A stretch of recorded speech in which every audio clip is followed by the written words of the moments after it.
Қазақ әдебиетінің көрнекті өкілдерінің бірі, баспагер, қаламгер, жазушы Мереке Құлкенов 1951 жылы 8 қарашада Атырау облысы Қызылқоға ауданы Қарабау ауылында дүниеге келген.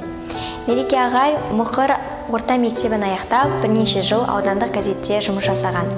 Кейін Алматыға көшіп, Қазақстан пионері, яғни қазіргі Ұлан газетіне қызметке орналасады.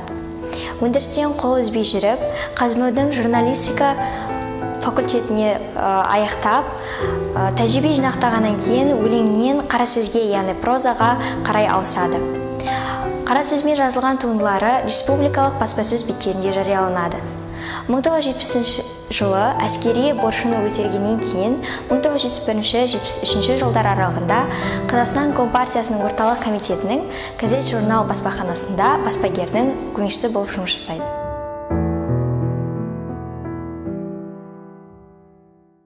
Университетті бітірген соң бұқаралық ақпарат құралдарында, Қазақстан пионері газетінде, Қазақстан телеарнасында, Пионер журналы мен Қазақ әдебиеті газеттерінің тілшісі болған.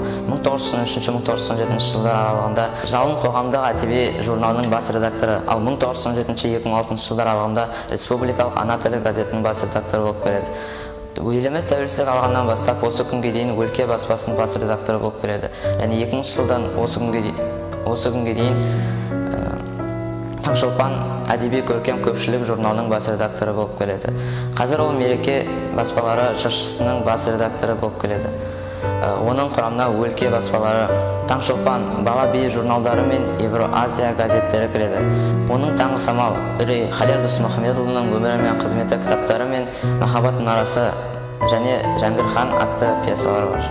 Мереке Құлкенов шешендік өнер оқулығы авторларының бірі.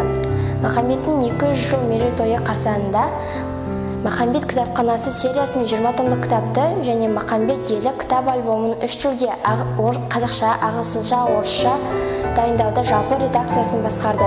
2003 жылы Махамбет кітап альбомы Ұлы Жібек жолы бойымен 2-ші халықаралық кітап және полиграфия жәрмеңкесінде арнайы дипломға ие болды. Махамбеттің көркем образын жасаған, драматург Отарбайпен бірігіп жазған бас драмасы 2003 жылы Қазақстан Республикасы Мәдениет министрлігінің 2-ші жүлдесіне ие болды.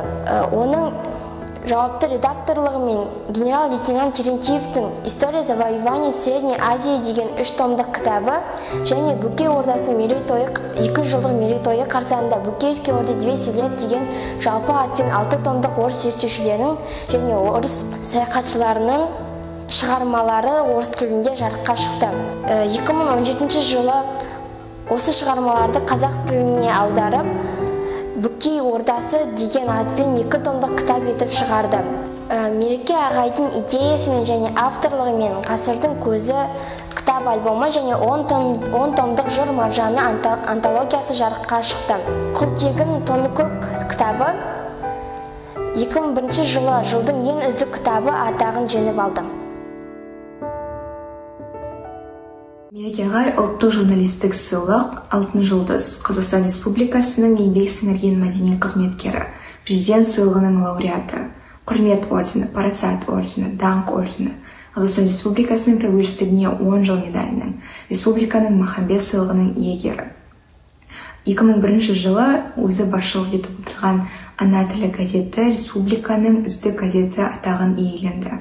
Қаламы жүйрік журналистің топтама материалдары жоғары бағаланып, 2003 жылы Мереке Құлкеновке бұқаралық ақпарат құралдары қызметкерлеріне арналған Қазақстан Республикасы президентінің сыйлығы берілді. Атырау өлкесі жазушы Құлкеновтың өз еліне, өңіріне сіңірген еңбегін әрдайым жоғары бағалап келеді. Ол туған жері Қызылқоға ауданының, Атырау қаласының, Атырау облысының құрметті мәртебелі атағының иегері.